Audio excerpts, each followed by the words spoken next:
Welcome back to Heroes Next Door. Thank you all for watching. Today we're in Southern Chester County. This is Southern Chester County EMS. We're doing the station rigs, and they have a bunch of chase cars. Now we're going to take this 2018 Ford Explorer out back and show you what's inside. Thank you all for joining us today. This is that 2018 Ford Explorer. This is a chase car. We're going to introduce you to John Ryan. He is the sergeant here at Southern Chester County EMS. He's going to walk us through the video a little bit. Hey Mike, thanks for coming out. So inside here, this is one of our paramedic units. This is the D Delta truck. It's a Ford Explorer police interceptor model. We have a few different unique features to the vehicle. Phone mount here. We cover a very large service area, so we oftentimes have to use a GPS to find a location, so we can mount our personal devices here to make sure we have hands-free operation when going to an emergency call. Up here we have our drive cam. This is both interior cab facing in addition to the front. It senses G-forces, so if the vehicle suddenly accelerates or stops outside of a reference range, it will trip and record about 30 seconds before and 30 seconds after. In addition, it also has an integrated backup camera, which is pretty cool. Over here we have our MDT or MDC. So this connects us to the Chester County Department of Emergency Services. We receive all our calls via it, and we can also status en route or arrive or things like that on scene. We can self-attach to calls in case we're going as a secondary ALS provider to a call. With technology like that, do you have to have internet capability? Is this a hotspot? How does that work? We do. So the Department of Emergency Services from Chester County actually provides us with internet for these devices. These are county-owned devices, and it also functions as a Wi-Fi hotspot. Okay. So you can actually, if you have a data restriction on your phone or something like that, or each of our trucks actually carries an iPad in case we want to chart or things like that, we can connect into each truck's Wi-Fi system to provide that level of internet connectivity. Okay, okay. And below that you have all your radios, and those are county radios or are those your company radios? That's correct. So this is a county radio, once again provided by the Chester County Department of Emergency Services. What's interesting about this is we operate off of the West Fire channel. However, if we get sent to cover certain areas, we'll switch channels.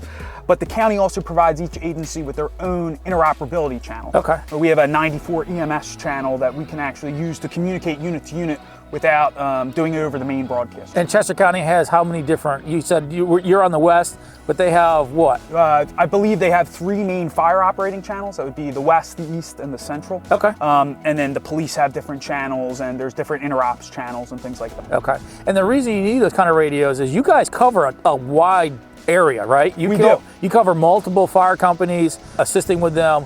What's your range of travel around here? So we cover to about 220 square miles, 17 different municipalities. Wow. Which is a huge area. We do that with 2 paramedic units, each with a single paramedic in it. Okay. And we work cooperatively with our different BLS partners. There's 4 that we primarily run with. That would be Union Fire Company Oxford 21, West Grove Fire Company Station 22, the Avondale Fire Company Station 23, and then Lancaster Ambulance 46, so Christiana Community Ambulance out of Lancaster County. Okay, yeah, you guys are covering a ton of area. So it's no wonder you guys got these kind of vehicles. And you know, they travel real nice. Are they smooth to ride? They do. This is great. This is actually my favorite truck. Okay. We have both Explorers and Expeditions. Okay. We rotate them bi-weekly. We also put the Expeditions in service during inclement weather, whether that be flooding or snow. These are all-wheel drive, the Explorers, but the Expeditions, they're four-wheel drive. Okay. Now, one of the questions that everybody's going to have, what kind of lighting systems do you have? So this actually has a Code 3 lighting package. That's who our upfitter chose. And the vehicles are very, very well lit. Safety is one of our #1 priorities, especially when it comes to the drive camera or the highly reflective pattern we have on the vehicles. Safety is our big concern, so we also have a fair amount of lighting on the vehicle as well. Okay, okay. All right, well, let's keep looking around the vehicle if you don't mind. Sure. So as we're coming out, you know, one thing that people are going to notice is basically this looks like it should be in London, not America. So what is this all about? So this is the highly reflective Battenberg pattern that was selected by Chief Hodges. I think we went back in cooperation with the board back in around 2010 or so, just prior to me coming here.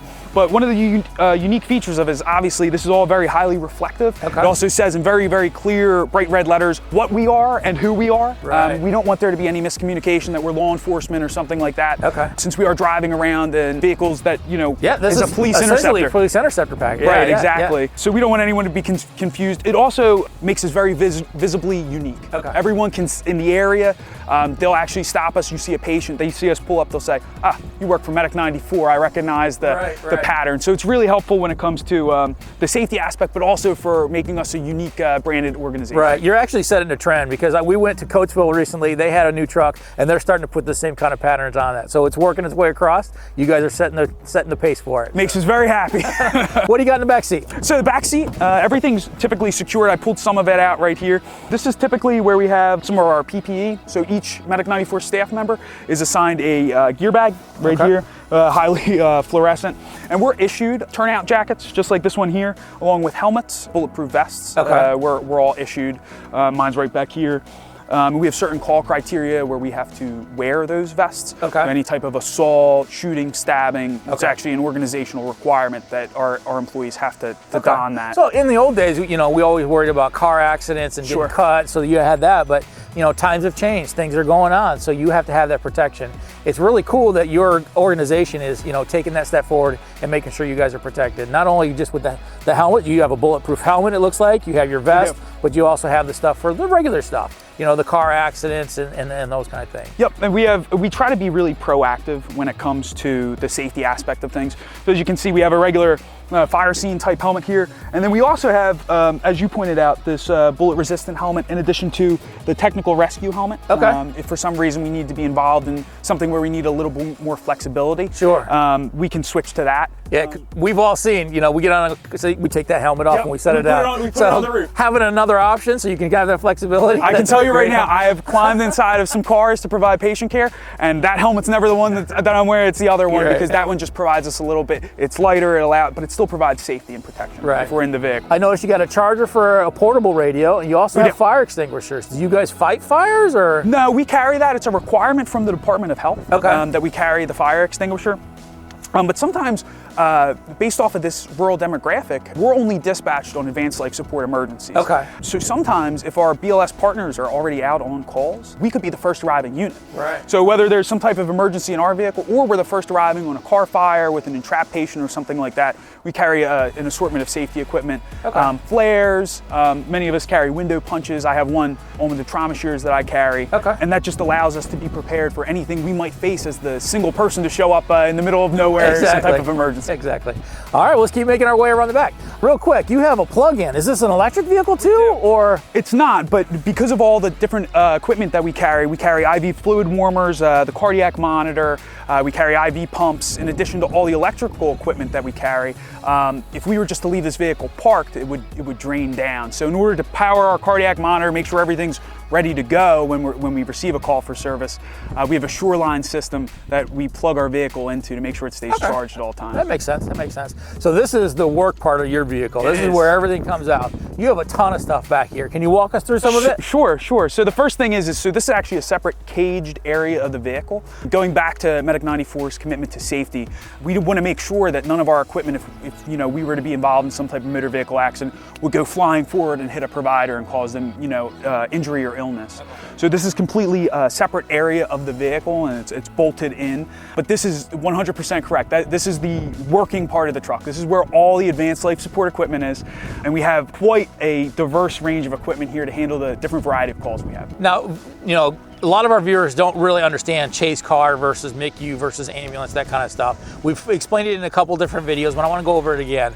A chase car is pretty much everything that an ambulance has, just maybe one or two things other than transportability. Is that correct? That's correct. So we carry all the advanced life support equipment, all the life-saving medications, the cardiac monitor, oxygen, long backboard, IV pump equipment, IV fluids. We carry all of that in this small area. And based off of the needs of the call, we can opt to bring even more additional equipment. As you'll see in some of the drawers, we have spare equipment. But we have everything that you would find in a typical MICU or an ALS mobile care, depending on what it's phrased at. But in advanced life support ambulance, we all carry all that advanced equipment right here in the car. Wow. You guys pack it in real good here. It's kind of like Jenga. So I'm going to let you kind of pull some of this stuff out and show us what you got. Sure. So actually we have this tray here, which actually makes it a little bit easier. This was something that we came up with because we're in a chase system. If we come back after a call or something like that, where do we put our bag to restock? Do we put it on the ground? There's not a lot of room here. So one of the things things that we were able to do is we were able to move things right here so that we can more easily, restock and view things. Okay. So this is our cardiac monitor. This is the Philips MRX. Okay. Now these are pretty old. I mean, these are now obsolete, and you're looking at new ones that we're going to talk about in another video. But this is what, 10, 15 years old by now, right? That's correct. They are. They've reached the end of their useful life. Okay. They're still great. They're workhorses. I've used this monitor for years at various agencies across the state, and I love them. They're great. They're useful. They're reliable. So what does a cardiac monitor have on this? What are the special things? So the cardiac monitor pretty much shows us an electric picture of your heart. So when you think of the, those emergency shows you watch, beep, beep, beep. Yeah. So we can do that, we can see that, but it also provides some more advanced equipment. That regular cardiac monitoring allows us to see lethal dysrhythmias or harmful dysrhythmias such as rapid atrial fibrillation or supraventricular tachycardia, where those rhythms may not allow blood to flow effectively to the rest of the body, especially in ventricular fibrillation or ventricular tachycardia. Sure, sure. So it allows us to identify, and then we can appropriately treat those rhythms based off of the different medications we carry. But you also have like blood pressure cuffs, pulse oximetries, capnographies, all those kind of things. That's correct. So actually over here we have a whole bunch of different equipment. So this allows us to do 12 lead EKGs. Okay. And that gives us different views of the cardiac conductivity. Right. And based off of our interpretation of that, we can actually identify if someone's experiencing a heart attack or a myocardial infarction. Right, because just a 1 lead or 3 lead, you're not going to get a big enough view to confirm or diagnose that yes, you're actually having a heart attack. You need that 12 lead capability. Right, and by doing that 12 lead, because we work in such a rural setting, and Jennersville Hospital is not a cardiac catheterization center, it allows us to contact our receiving hospital partners and activate a cath lab so that those people can go in and have an intervention performed to remove a clot or whatever may be causing that. Time is heart. Time is heart, that's right.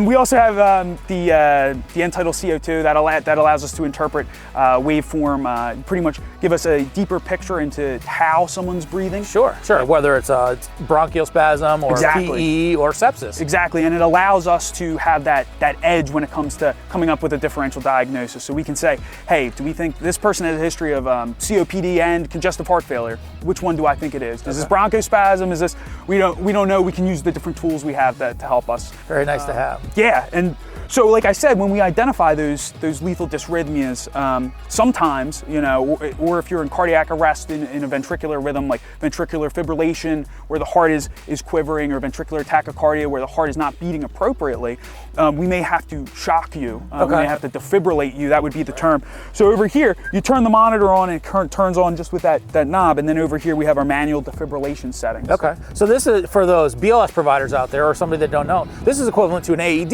yes, for lack of a better term. Exactly. It's a more advanced AED. So the AED interprets things on its own, whereas us as paramedics, we view and interpret what would be the most appropriate treatment. Okay. And especially if the patient is conscious and alert and they have one of those dysrhythmias, what we can do is we can actually synchronize cardiovert them. That changes where the electricity is fired in their heart's electrical conductivity process. Okay. And we can do more advanced things like that. Or if someone's heart is beating slowly, we can actually pace them. Wow. So send a small amount of electricity through them, through the pads that we have. We actually carry these pads that we get applied to your chest. Right. And we can actually cause the heart to beat faster by using the pacing function to So those pads are equivalent to what we see on all the TV shows. The pads that they use, the gel, and they defibrillate you, that kind of stuff. But now it's just hands-free. Exactly. You don't have to use those paddles. And that's actually really convenient if we have some type of ongoing event. What we can do is, you don't have to worry about if your patient goes into one of those lethal rhythms, you don't have to worry about getting the paddles out and jumping in. You can actually just say everyone clear, and you can cardiovert or defibrillate them as appropriate. Makes it safe. Yeah. What other bags you got in here? So up here, I'm just gonna put this down. All right, I'll move that out of the way for you. Thank you.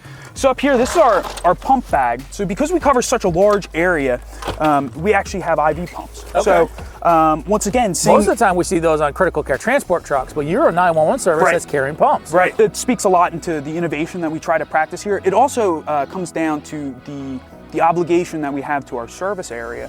The fact that Jennersville, although an excellent emergency department, they don't have the cardiac or the stroke or the trauma services that we sometimes need. Right. We have up to a 45-minute to an hour transport time to Lancaster General Hospital, Christiana Hospital, or Chester County Hospital, depending on where we are in our service area. Okay. So typically, for a few different events, we will hang drips. We carry a few different drugs. We're going to be actually adding nitroglycerin onto our pump assortment in the coming months. We can use that to manage. So you can, instead of doing push dose epi, you can actually do an epi. Exactly. Okay. So it's actually our standard operating procedure that in a post-resuscitated cardiac arrest, so someone that we get return of spontaneous circulation on. Or ROSC. Yes, ROSC, exactly. So it's our policy that we are to prepare and connect an epinephrine drip every single time, and then the provider will use their discretion whether or not to start that or not. Okay. But one of the things that we found is that when we don't do that, and what the research and evidence is showing is,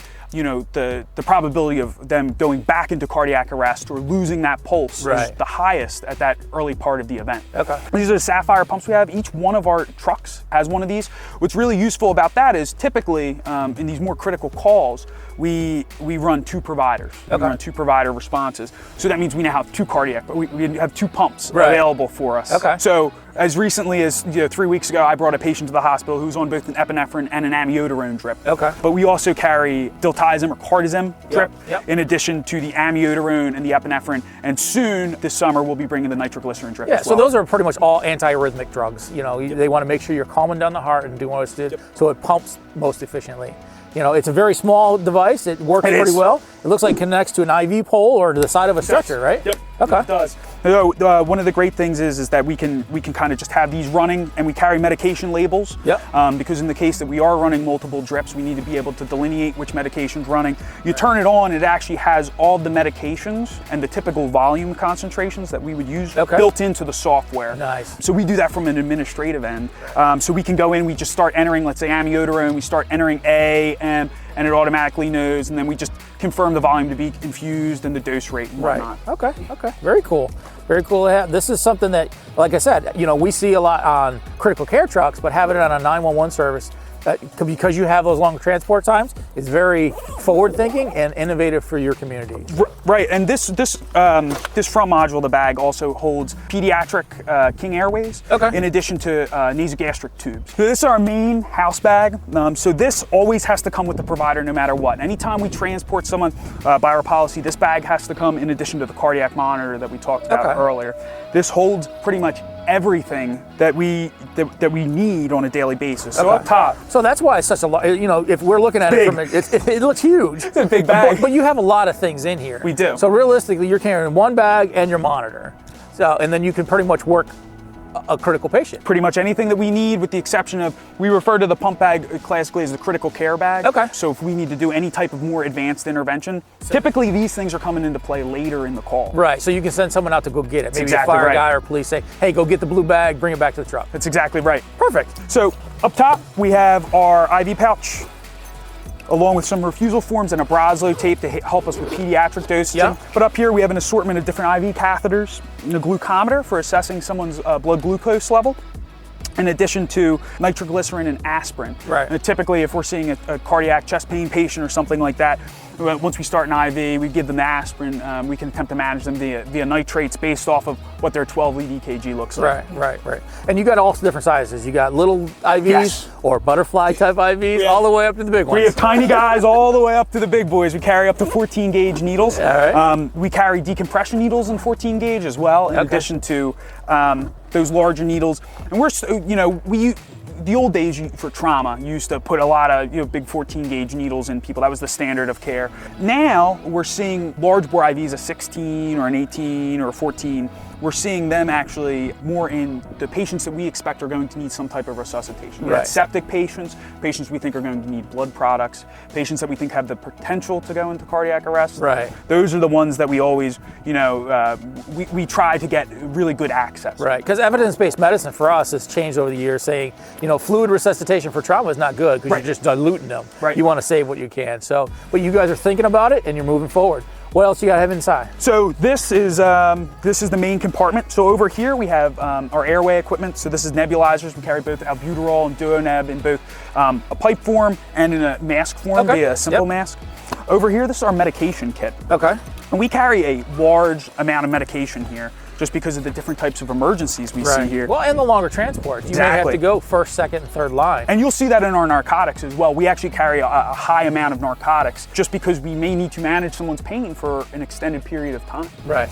So over here we have our cardiac drugs, epinephrine. Then up here we have Narcan. Okay. These are our assorted drugs. We carry some interesting drugs like Pitocin, magnesium, in addition to the standard required Department of Health medications like epinephrine, Benadryl, Solumedrol, things like that. And so then the state of Pennsylvania puts out a list of required medications, but then they also add on additional medications that you can carry, and that's what you guys are doing. You're saying, you know what, I want to fill my toolbox with as many tools as I can for most appropriate. That's exactly But across the state, we don't have to do that. You can go to the low minimums, correct? That's true. That's true. And in some of these environments, a more urban metropolitan area where they don't have the extended transport times that we have, they might not need some of these drugs that we have because they can be at a hospital in 5 minutes. Okay. But we carry Tylenol, glucagon, atropine. We carry a large variety of different medications, and I'll show you the narcotics we carry as well. That's an easy way to set that up. It's real easy to see. You just unzip the package, you're right there, and you're bringing this bag into another guy's truck, so having a nice organized way to do that is pretty cool. That's exactly right. So this is our narcotics box. Okay. So we carry a few different medications. So we carry Versed, which is a benzodiazepine. We carry Ativan, which is also benzodiazepine. We carry fentanyl, and we carry 400 micrograms of fentanyl, in addition to etomidate. Etomidate is a medication. We're a participating sedation-assisted intubation provider here at Southern Chester County Medic 94. What that does is it allows us to intubate someone with the assistance of a medication. Right. Yeah, back in the old days, we didn't have that. You would have to, either do a nasal intubation because they were still breathing. Sure. But now it's much better for the patient to sedate them enough to get that in. Sure. Decreases that ICP, all the blood pressure, everything else. Right. Again, that's awesome to have. Now these are locks, right? So these are secured via a control tag. So every day at the beginning of the shift, the provider has to go out and confirm that the medication lot numbers are present. And that the lot number is correct. Right. And then that the tag number is correct as well. Yeah. We have storage vaults in compliance with federal mandates at both stations. And then if for some reason the provider was to leave their bag, they are to take this with them. Okay. So if you go to the hospital or something like that, you shouldn't leave your narcotics sitting out, because we do have an accountability. Sure. We don't want anyone coming in and stealing these. We also carry ketamine as well. That's a recent addition. Yeah. That's another one that's coming around real big. So. Over here, we carry some IV fluid, depending on the provider's discretion, either 500 milliliters or 1,000 milliliters, just regular sodium chloride. Yep. Carry a CPAP mask. Okay. One of the things we're saying, our BLS partners carry these as well. Yeah. However, sometimes if we're the first arriving, it's not helpful for us to say, oh, well, when the ambulance gets here, we'll be able to use their CPAP. So we carry this great FlowSafe 2 CPAP system right here that we can hook up to our oxygen tank. Right. And then we also carry dextrose as well. We talked about CPAPs in one of our videos before. We did, the top 5 things that changed EMS, and that was one of them. It's fantastic. the way to see people improve the way that they do after CPAP, it's fantastic. This is dextrose for those people whose blood glucose may be low. Okay. We can start an IV in them and give them some sugar. Right. And then over here we have our intubation roll. So this, if for some reason during an event we would need to place a breathing tube into someone, our paramedics are all highly trained in this procedure. We carry different blades. I know they look kind of scary, but if done properly and correctly, you provide no damage to their airway structures or anything, but you can actually go into someone's airway and pass a breathing tube, one of these endotracheal tubes, through their vocal cords and breathe for them. Right. When we do that, it's the standard of care and our policy here at Medic 94. They're also connected to that end-tidal CO2 that we talked about earlier. Sure. And you have a bougie there, so to help you with the difficult intubations. Do you carry video scopes? We do. We carry both rescue airways. We carry the King rescue airways. Okay. So those are a supraglottic airway. Yep. So they're blind insertion airways. Yep. Some people be going with the iGel. Some people go with the Kings. There's lots of different things out there. So. And then we also carry the King Vision video laryngoscope. So if we take this out here in this handy little case, this is actually the King Vision module, and then this is the bottom part. These are disposable blades. What you would do is you connect that in, and you turn it on.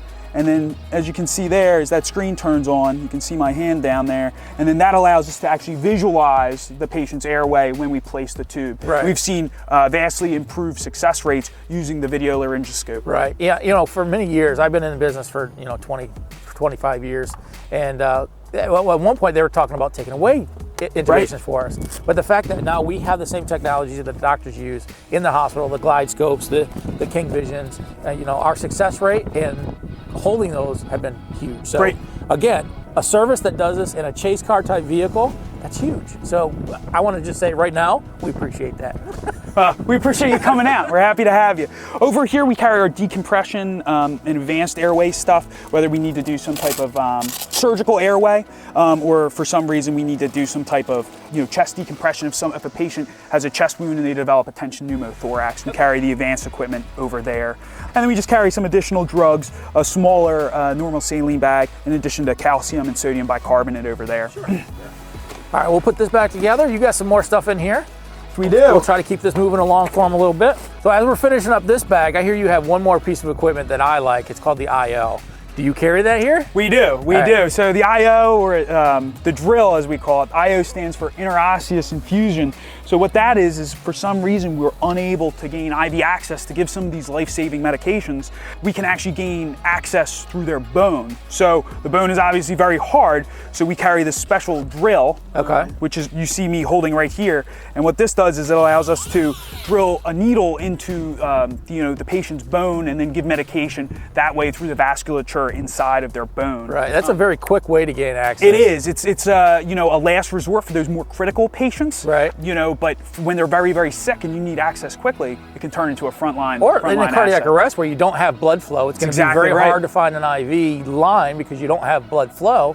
Doing an IO is a good way to go. That's exactly right. We carry in different sizes depending on the site that we're going to do, whether that be in their leg or up at the top of their shoulder area, or if we're going to use that on a pediatric patient. Very cool, very cool. Once again, this is one of those top 5 products that changed EMS. I think IO is huge. And it's great.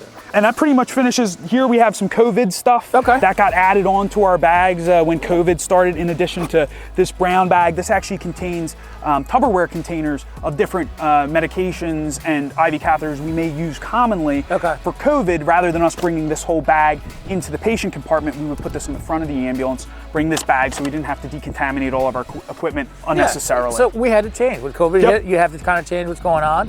You don't want to keep decontaminating everything all the time. It's a good way to do it. That's exactly right. Let me move this out of the way, and you got some more stuff in here. This is actually our oxygen bag. So typically if we arrive after the ambulance, we don't have to bring this because the basic life support crews, our BLS partners, they bring oxygen and basic airway equipment with them. But like I said, so there are times that we either get there first or we're waiting for an ambulance to come from another area, another county, or possibly even another state. Sometimes we have ambulances from Delaware or Maryland come up, seeing as we geographically border them both. So in those cases, we need to have all the same oxygen and airway equipment that a basic life support ambulance would have. So we have a suction equipment, we have oxygen, in addition to bag valve masks, in case we need to artificially ventilate those patients. Now this one looks new compared to the one you use all the time. That is true. That's because a lot of times the ambulance does arrive first, or you're arriving pretty much at the same time. That's correct. So you use their stuff for their work, and you do your work. Yes, sir. It's like I said, unpacking Jenga here. This is one of our pediatric-oriented bags. If we have some type of complicated delivery or something like that. We have different obstetrics kits if we need to deliver a child or something like that up here. And then we just carry a few different assorted pediatric equipment here. So things like a blanket, pediatric stethoscope, pediatric vein light, different pediatric equipment, blood pressure cuffs, bag valve masks, things like that. In addition to some IV equipment oriented for those pediatric patients. I mean, just this bag alone is pretty big. Trying to add all that into another bag, you just can't do it. We'd have a mule to bring everything into it. So breaking it up a little bit is a good idea. And those pediatric patients, although they do not happen often, usually when we see them, they have the potential to be very, very ill. They're either very, very okay, and it may just be a fever or a febrile seizure or something like that, or they're critically ill. So it's super important that we carry that specialized equipment when we do meet that unique patient demographic. As we were driving down here, I noticed that there's Amish around here too. There are. It's big Pennsylvania Amish around here, and they don't use a lot of the hospitals like you and I are used to, so they wait till the very last minute, and then they call you. So. Yes, they do. Typically, we know that if we're going to one of those specialty demographics and we do receive a call to service from one of those communities, it's usually very, very critical. Now you got a couple more drawers? What do you got? We do. So this slides back in. Down here, we actually carry a collapsible long backboard. If we needed to move a patient, we're the first one on scene, we can pull that out and use that. It's also a requirement. Up here we carry some extra equipment, extra IV supplies, Restock. CPAPs. This is a RAD 57. This allows us to measure if someone's been exposed to carbon monoxide or not. Right. In addition to this is actually a traction splint. Okay. So this is a Slishman traction splint. We're able to carry, I'm sure you've seen in some of your other videos, those big traction splints. Yeah. The system that we've implemented here, once again, sometimes being first arriving, is this. And this actually, we can do full traction using this small system that fits in our drawer. Yeah, that's an excellent way to go. You know, the old hair tractions and stuff like that, they work well, but they take up a lot of room. And putting it in a chase car vehicle like this just doesn't work. Up here, we just have a few more sets of equipment, some more intubation tubes, some more trauma stuff, some extra batteries for our laryngoscopes and whatnot, in addition to a test load charge here to test our cardiac monitor for functionality. Oftentimes here, because our transport times can be so delayed and long just based off of where we're transporting to, it's not uncommon for us to run calls back to back. So it's really, really important that we carry enough equipment, not just for one call for service, but for multiple, because we never know when we're going to actually make it back to our area. Right. Now, setting up this, did you guys make this kind of cabinet, or do you have this made? How did we had this made? So Chief Hotchkiss coordinated with 10-8, which is a local vehicle outfitter, and coordinated with them to design, put the lighting in addition to putting the cabinetry. Okay. And this is a metal one. I've seen wood ones. I've seen fiberglass ones. I've seen all kinds. Metal is definitely, it's a little bit heavier, but it's going to last a long time. We'll be able to move this into the new vehicle, no problems. That'll save us some costs in the long run. You got a heater up there. Do you guys park these outside? When we started, we were in a garage. Do you park them outside? It depends. It depends. So sometimes if we have a critical patient and we require additional resources, the ambulance crew might come with us in the back of the ambulance. So in a typical scenario, I respond to an advanced life support emergency. There's 2 EMTs on the ambulance. Typically, one EMT will follow us to the hospital in my vehicle. And then I'll be able to go back in service in my vehicle, and they'll be able to reunite their crews together. If we have a critical patient, sometimes I take both of those crew members with me. So we leave my car or my vehicle somewhere, and then we need to make sure that the rest of the equipment in here stays at a good temperature. So in the winter or things like that, we need to make sure things don't freeze. All right. You got a couple more things stuffed on the side? We do. We have some gowns, once again with COVID, some gowns, some eye protection. Back here we have some cervical collars. That's once again in case we arrive first at an accident or something like that. And then in here we actually have an IV fluid warmer. So it's actually really important for us, be that a hypothermic patient or even just a regular patient who needs large volume fluid resuscitation. It's really important for us to make sure that they don't become hypothermic or their temperature drops. So we have this fluid here warm, so we can give this to the patient rather than cold or room temperature. Right. And even during the summertime, you have a lot of motorcycle riders out here. You know, they can get hypothermic during the summer. So having that ready to go is very important. Now we're finishing up the back. We're going to make our way around to the passenger side here. But before we do, you guys like this video, do us a favor, hit that subscribe, hit that notification, because we're really trying to build this. We're trying to get 50,000 subscribers in a couple months. So on the passenger side, you have a couple more cabinets here or some more storage too, right? That's correct.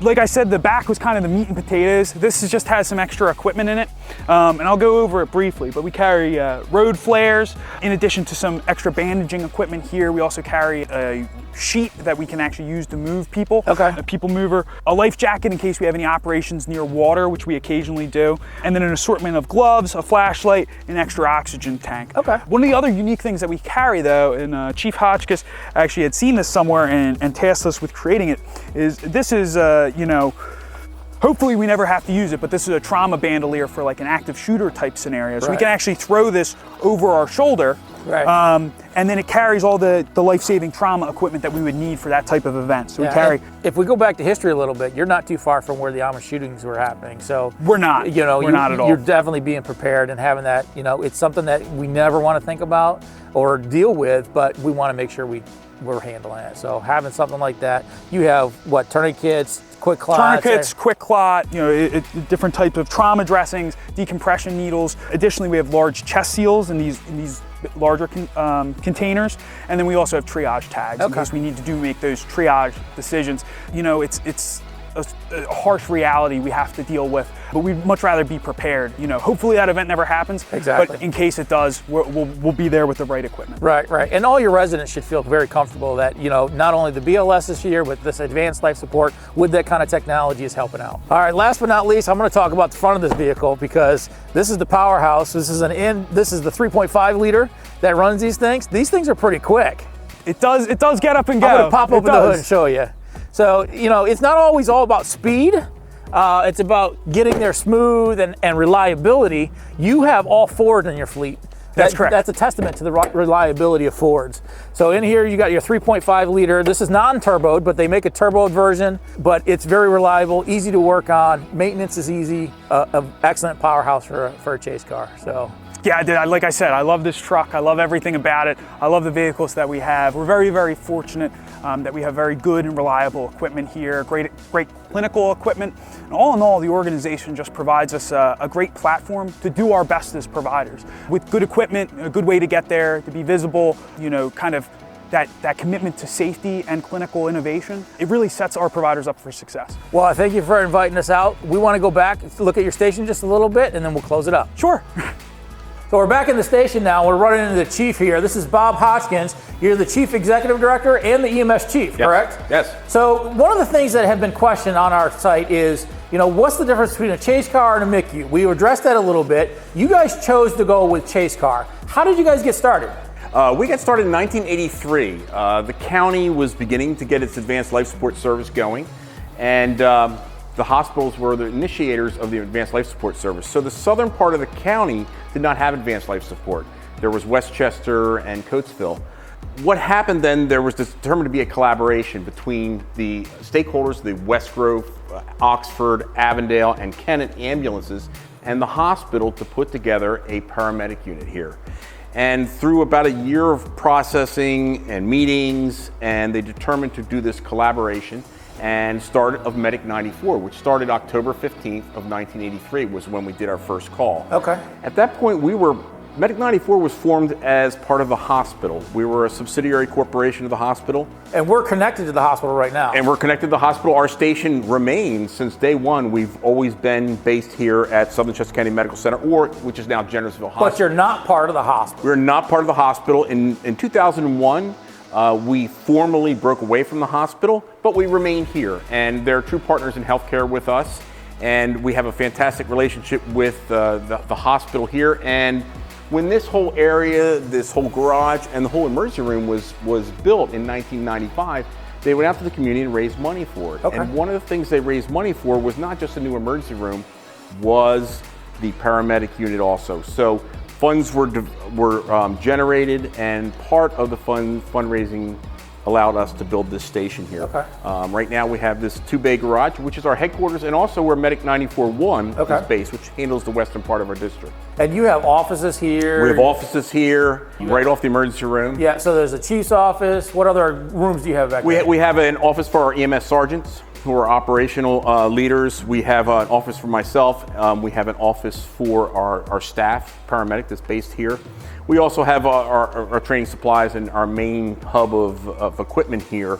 And we also have our medical director, who is also the medical director for the emergency room, has an office here. Okay. So we have kind of the administrative end, and we also have the garage end, which take care of our vehicles. And you staff 2 trucks here. Staff 2 trucks here and 2 trucks at the Avondale Firehouse. Okay. About 60% of the calls are handled by Medic 94-1, about 40% by Medic 94-2, which is at the Avondale Firehouse. 2 trucks at each station. We have all of our vehicles are Ford vehicles. We have an Expedition, which is a little bit larger than our Ford Explorer. And the reason we do that is the Explorer it works great for most times, but when we have storms and snowstorms and things like that, sometimes the Expedition, having a little bit more size, gives us a little bit more ability to go to some of the more remote locations where somebody may call 911 and need service. Now, we mentioned it earlier in the episode that you cover a large area. How big was that again? 220 square miles. That encompasses 16 municipalities, about 75,000 residents in that area. And how many different fire stations do you support? We primarily serve West Grove, Oxford, and Avondale. Okay. We also cover part of the Christiana Community Ambulance, which comes down into the Cochranville area. Okay. And those are all the BLS, basic life support, and you're the ALS for that. We are the ALS for that. So we cover that area. We also cover mutual aid. It's ironic. We cover 3 states in mutual aid. So we have gone into Maryland, we have gone into Delaware, and we transport patients to multiple counties. We transport to Lancaster County. I mean, most of our patients come into Chester County. We go into Lancaster County, we go to Union Hospital in Maryland, we go to Delaware hospitals, we go to hospitals in Delaware County. So it's a large area, and the patients go to actually really diverse and sometimes distant hospitals. So our paramedics have to be on their toes, because the transport time with these critical patients sometimes is 30, 45 minutes. Right. So they're making sure that we have the proper equipment and really good talented paramedics makes a difference in patient care. Well, we had the opportunity to go through your trucks, and they're very well stocked. You have a lot of state-of-the-art equipment that's in there. So, it appreciated it from a medic side. I'm a medic also, and having those kind of capabilities makes my job that much easier, and no different for yours. The fact that you guys are using Fords, have that reliability, and easy maintenance and stuff like that is key. So for a Station Rigs episode, this was perfect. So we want to thank you for inviting us out. Thank you. You're doing a great job. Okay, great, thank you. Alrighty, thank you.